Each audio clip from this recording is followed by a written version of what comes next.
496장 찬송하겠습니다. 찬송가 496장입니다.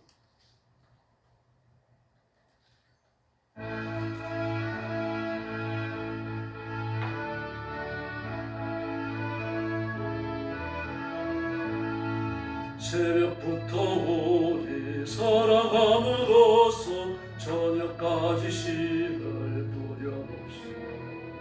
열매 차차 익어 혹시 거둘 때에 기쁨으로 단을 거두리로다.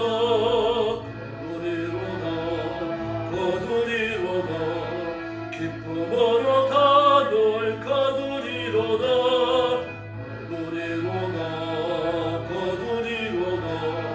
기쁨으로 단을 거두리로다. 3절 씨를 뿌릴 때에 나지 아니할까 슬퍼하며 신비에 갈지라도 나중 예수께서 칭찬하시니 기쁨으로 단을 거두리로다.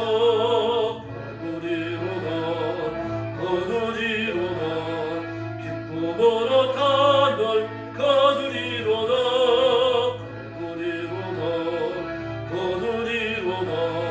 기쁨으로 단을 거두리로다. 아멘. 신앙 고백하겠습니다. 나는 전능하신 아버지 하나님 천지의 창조주를 믿습니다. 나는 그의 유일하신 아들 우리 주 예수 그리스도를 믿습니다. 그는 성령으로 잉태되어 동정녀 마리아에게서 나시고 본디오 빌라도에게 고난을 받아 십자가에 못 박혀 죽으시고 장사된 지 사흘 만에 죽은 자 가운데서 다시 살아나셨으며 하늘에 오르시어 전능하신 아버지 하나님 우편에 앉아 계시다가 그이로부터 살아있는 자와 죽은 자를 심판하러 오십니다. 나는 성령을 믿으며 거룩한 공교회와 성도의 교제와 죄를 용서받는 것과 몸의 부활과 영생을 믿습니다. 아멘. 사랑의 아버지 감사합니다. 하루가 시작되는 새벽에 저희들을 주 앞으로 불러주시고 하나님께 경배와 찬양을 바치며 영광 돌리게 하시니 감사합니다. 이 시간 주의 성령께서 권능으로 임하셔서 저희를 다스려 주시고 저희가 깨끗한 예물, 거룩한 예물이 되어 하나님 앞에 바쳐지는 존귀한 시간이 되게 하여 주시옵소서. 오늘도 죽음의 전쟁터와 재난의 현장과 땅끝까지 이르러 복음 전하는 선교사님들과 주의 종들과 성도들을 기억하시고 선교의 현장마다 하나님이 함께하시며 영혼을 구원하시며 종들을 살피시고 보호하시는 기적을 허락하여 주시옵소서. 오늘 아침도 우리가 말씀을 나누며 하나님의 음성 듣기를 원합니다. 주의 성령께서 뜨겁게 역사하셔서 하나님의 뜻을 깨닫고 하나님 앞에 순종을 결단하는 축복의 자리가 되게 하여 주시옵소서. 예수님의 이름으로 간절히 기도 올리옵나이다. 아멘. 하나님 말씀 봉독하겠습니다. 에베소서 3장입니다.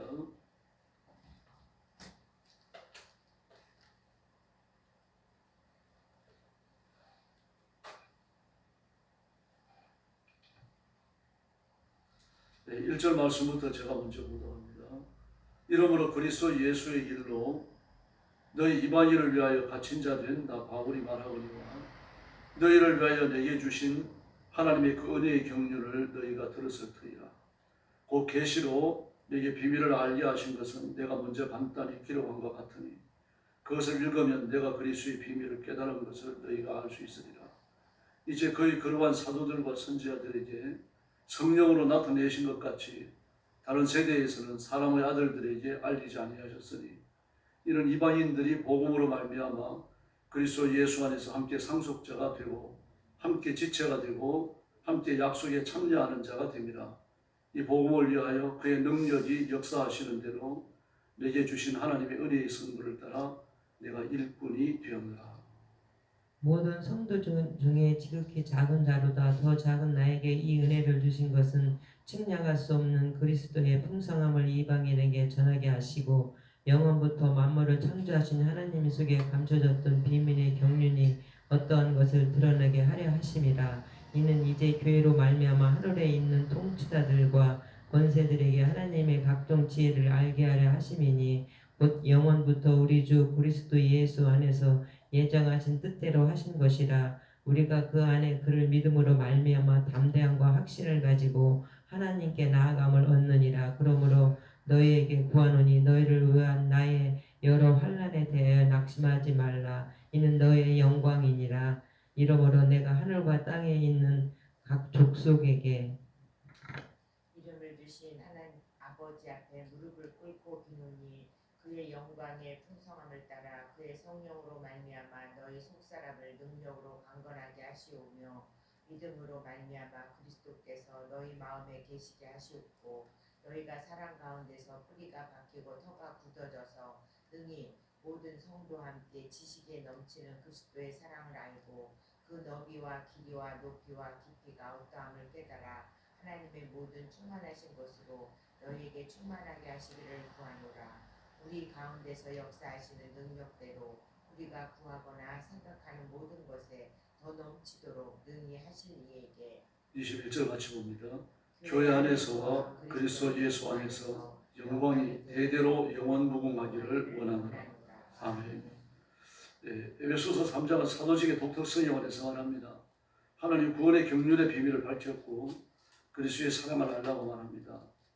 이런 메시지가 바로 하나님께서 주신 사도직에서 비롯됐다고 하는 것, 메시지를 외치는 것, 말씀을 전하고 비밀을 풀어서 알리는 것이 사도직으로 말미암았다고 하는 것을 보여줍니다. 그럼 먼저 사도직의 독특성을 1절 이하에서 말합니다. 1절 말씀에 보니까 그리스도의 예수의 일로 갇힌 몸이 된 나 바울 그렇게 말했습니다. 자기 사도이지만 갇혔다는 얘기죠. 지금 로마 감옥에 갇혀 있는 겁니다. 감옥에 갇혔다. 그러나 사실은 감옥은 아니죠. 왜냐고 하면 로마서 마지막 장에 나오는 대로 셋집에 있었습니다. 요즘 말하자면 집행유예 비슷한 건데 감옥에 갇히는 것이 아니라 셋집에 기거하게 했고 그리고 오는 사람은 제한 없이 만날 수 있습니다. 그러나 출입하는 건 반드시 허락을 얻어야 하고 풀어되는 경우도 많았습니다. 그리고 활동할 수 있는 반경은 좁았지만 비교적 자유로웠어요. 그래서 바울은 로마에 있으면서 많은 사람들을 만납니다.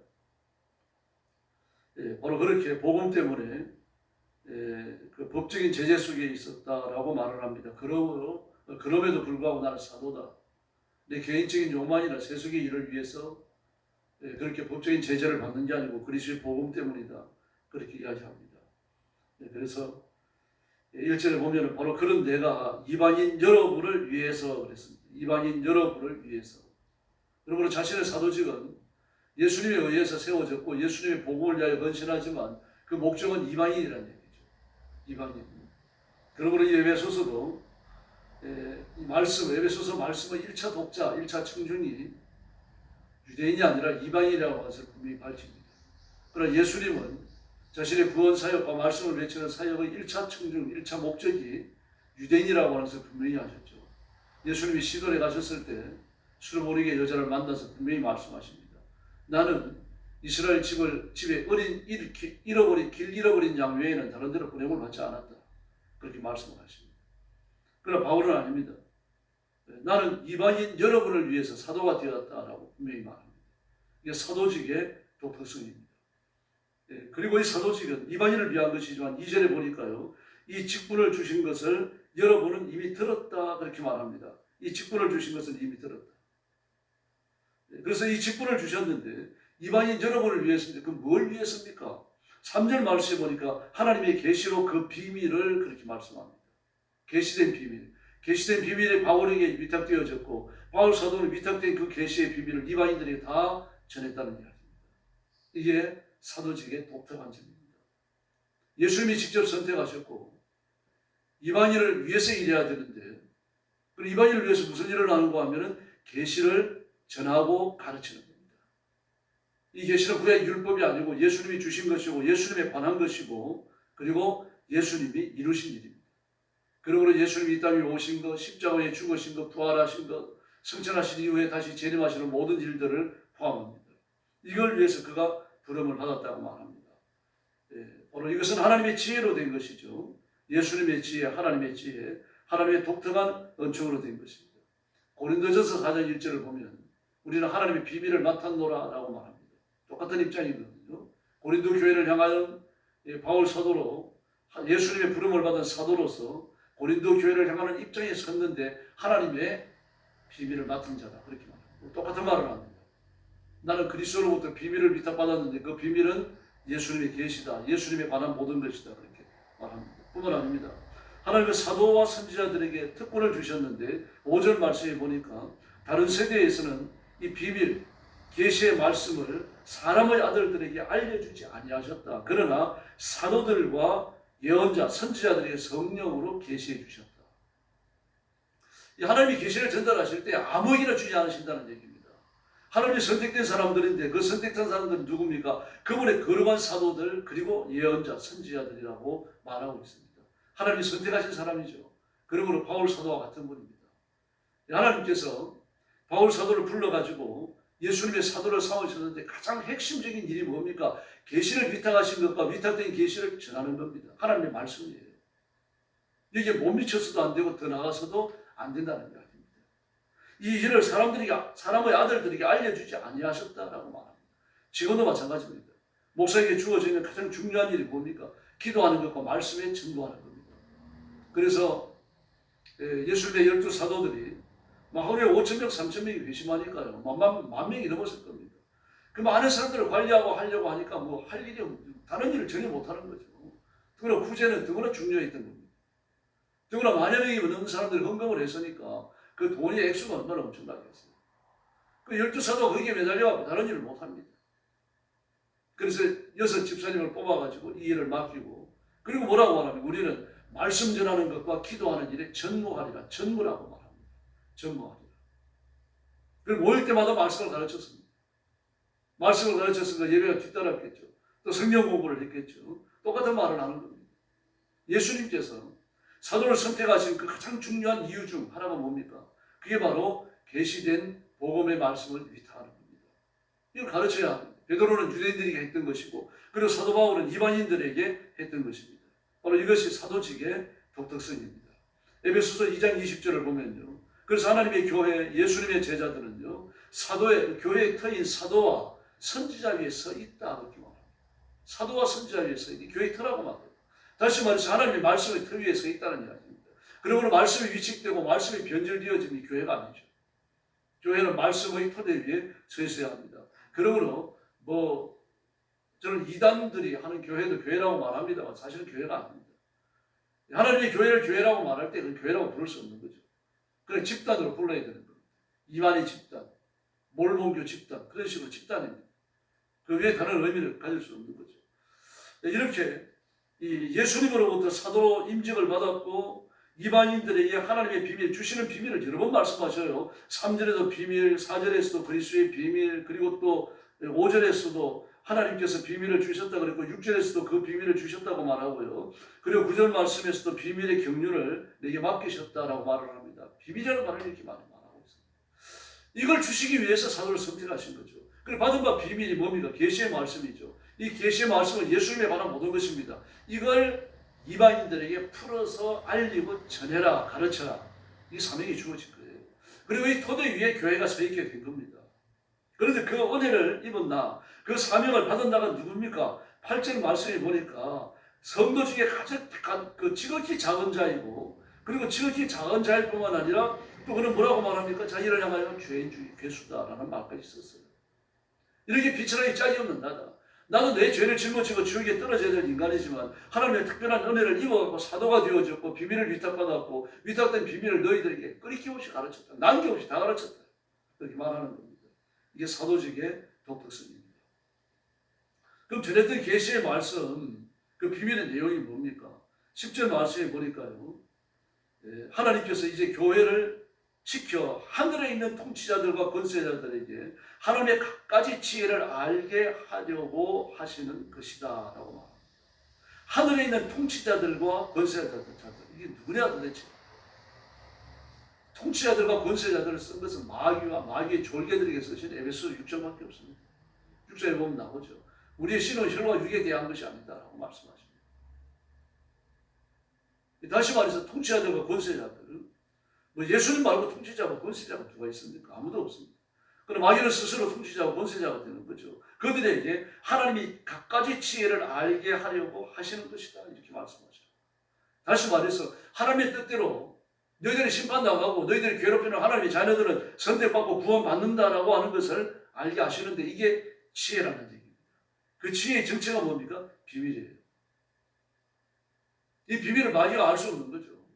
예수님이 우리들의 죄를 짊어지고 십자가에 죽으셨다가 살아나시고, 그리고 그런 말미암아 그 모든 은혜가 성령의 감동과 능력과 직권적 역사로 우리가 받아들여서 내 것으로 삼고 거듭나서 하나님의 생명을 얻게 되는 이 전체의 구원에 관한 하나님의 섭리와 통치, 이 일목요연한 모든 것들이 마귀에게 다 공개되지 않았다는 얘기입니다. 그런데 이제는 공개하겠다는 얘기죠. 알려주겠다는 얘기입니다. 그걸 누가 알립니까? 교회를 시켜, 그렇게 말했습니다. 교회를 시켜.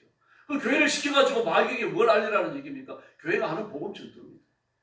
하나님을 찬양하는 것이고 끊임없이 복음 전하는 것이고 핍박을 받더라도 말씀이 그때 서는 겁니다. 이제 앞으로 우리나라가 차별금지법이 통과되게 되어지면요, 길거리 전도 못합니다. 이제 축구 전도 못합니다. 신고 들어가면은 경찰이 와가지고 바로 잡아가서 조사받게 돼 있어요. 뭐 감옥에 갇히지 않더라도, 유치장에 들어가지 않더라도 조사받아야 됩니다. 그 일이 2번, 3번 반복되면요, 그 다음에 어떻게 될지 모르죠. 이 일이 가장 엄격하게 지켜지는 나라가 아이러니하게도 파리입니다. 프랑스예요. 전 세계적으로 볼 때 백성들의 자유를 가장 강조하는 나라가 프랑스 아닙니까?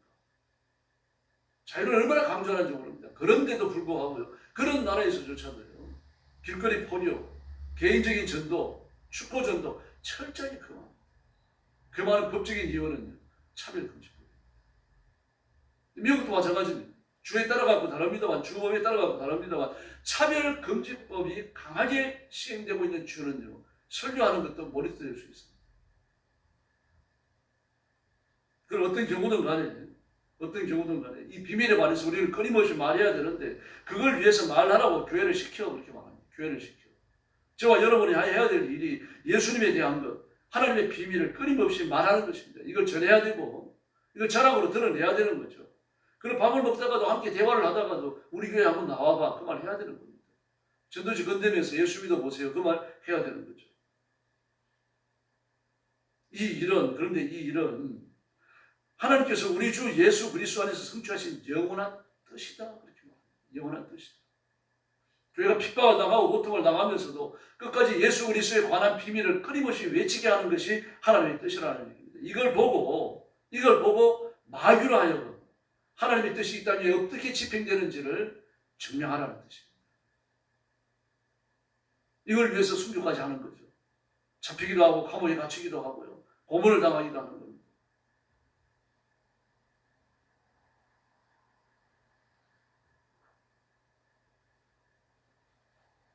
하나님의 영원하신 뜻인데 예수 그리스도 안에서 성취됐다라고 말씀하고 있습니다.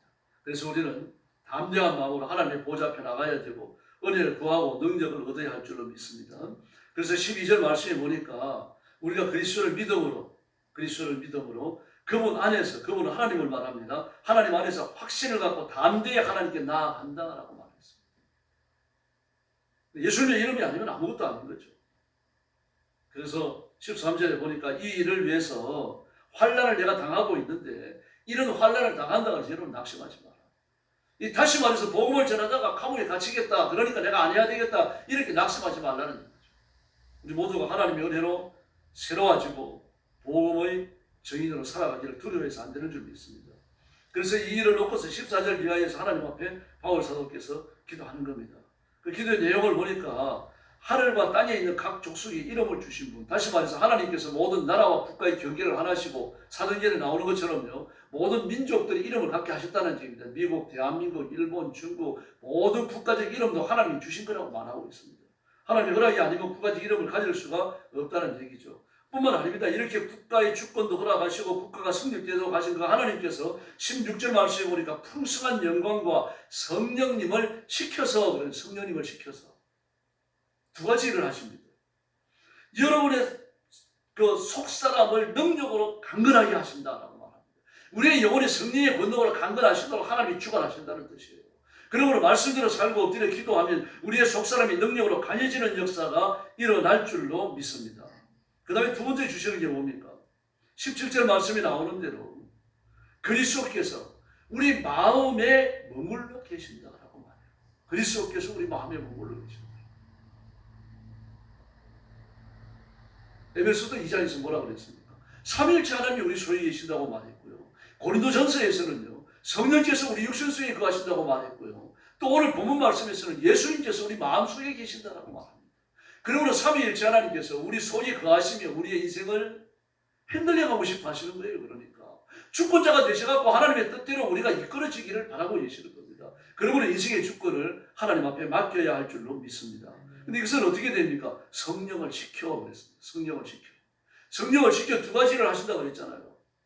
하나는요, 우리 속사람이 능력으로 강건해지고, 또 하나는요, 성삼위 하나님께서 우리 마음속에 계시면서 우리를 주관하시는 것을 하신다는 이야기입니다. 그러면 성령 충만이 뭡니까? 결국은 하나님께 대한 굴복으로 나타날 수밖에 없는 거죠. 이렇게 되어져서 하나님의 사랑 속에 뿌리가 박히고 터가 잡혀가고 말입니다.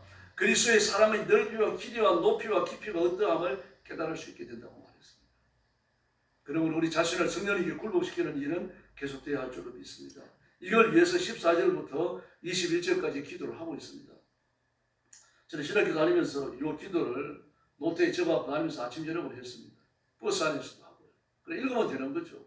바울의 기도문은 바울 서신에 여러 군데 나옵니다만 그걸 따로 정리를 해갖고 다니면서 이 기도를 기도하십시오. 그냥. 그렇게 하면 됩니다. 이거 피곤해도 할 수 있고 잠자기 전에도 할 수 있고요. 밥 먹으면서 이 기도 할 수 있는 겁니다. 한번 읽으면 되는 거니까요. 그래서 이렇게 해서 19절 말씀에 보니까요, 하나님의 모든 충만하심으로 충만해진다. 이 역사가 여러분들이 부어지기를 예수님의 이름으로 축원합니다. 하나님의 충만하심으로 충만해진다. 얼마나 놀랍습니까? 그리고 또 뭐라고 말씀하십니까? 그 20절 말씀에서 우리가 구하거나 생각하는 이상으로 채워주신다. 그렇게 말씀하셔요.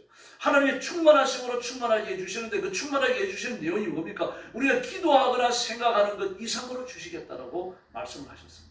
이 정도 된 거 아닙니까? 마음을 열고 온 열정을 쏟아붓고 하나님 앞에 기도하십시다. 뭐 생각도 못할 이유가 어디 있고 기도도 못할 이유가 어디 있습니까? 뭐 생각이나 기도는 무한정하게 펼쳐나갈 수 있잖아요. 그러므로 하나님의 은혜를 구하고 하나님의 자비를 구하고 오늘 새벽도 마음껏 부르짖읍시다. 그래서 하나님 앞에 응답받고 세임 얻는 귀한 시간이 되기를 예수님의 이름으로 축원합니다. 기도하겠습니다.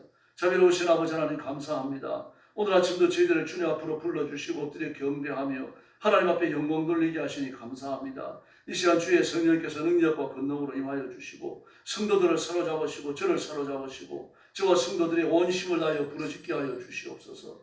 우리 성도들이 피곤해서 하나님 앞에 나오지 못하는 일들이 많은데 육신이 피곤하지만 그 피곤을 이기고 깨어 일어나게 하시고 새벽부터 하나님 앞에 나와 부르짖고 간구하고 말씀을 읽고 하나님의 은혜를 구하고 오늘 본문이 약속하는 대로 하나님의 충만하심으로 충만해지고 기도하는 것과 생각하는 것 그 이상으로 넘치게 주시는 것을 받아 누리는 귀한 은총을 누리는 성도들이 되게 하여 주시옵소서. 자비하신 하나님 아버지, 우리 성도들을 영적 게으름에서 일깨워 주시고 하나님 앞에 온 힘을 다하여 충성하고 하나님께 예배하며 모이게 힘쓰며 힘을 다하여 전도하고 선교하는 깨어있는 성도들, 깨어있는 교회가 되게 하여 주옵소서. 교회가 부흥되게 하시고 성령께 붙들려 장악당하는 성령 충만한 교회가 되게 하여 주시옵소서. 나라와 민족을 주님 앞에 맡깁니다. 대통령과 정치인들에게 은혜를 주시고 그들이 하나님 앞에 철저히 굴복하며 백성들 앞에 충성하고 하나님 앞에 쓰임받는 이들이 되게 하여 주시옵소서. 오늘 새벽도 기도하러 왔사오니 기도의 새 능력 주시기 원하옵고 예수님의 이름으로 간절히 기도 올리옵나이다. 아멘. 주기도 드리겠습니다. 하늘에 계신 우리 아버지, 아버지의 이름을 거룩하게 하시며 아버지의 나라가 오게 하시며 아버지의 뜻이 하늘에서와 같이 땅에서도 이루어지게 하소서. 오늘 우리에게 일용할 양식을 주시고 우리가 우리에게 잘못한 사람을 용서하여 준 것 같이 우리 죄를 용서하여 주시고 우리를 시험에 빠지지 않게 하시고 악에서 구하소서. 나라와 권능과 영광이 영원히 아버지의 것입니다. 아멘. 합심 기도하겠습니다. 자비하신 아버지 은혜를 감사합니다. 우리의 손으로 만져주시고 하나님의 능력과 권능과 권세로 함께 하시고 진리의 말씀과 하나님의 말씀과 능력의 말씀이 붙겠으니 하나님을 기쁘시게 해드립니다. 아멘. 영광스러운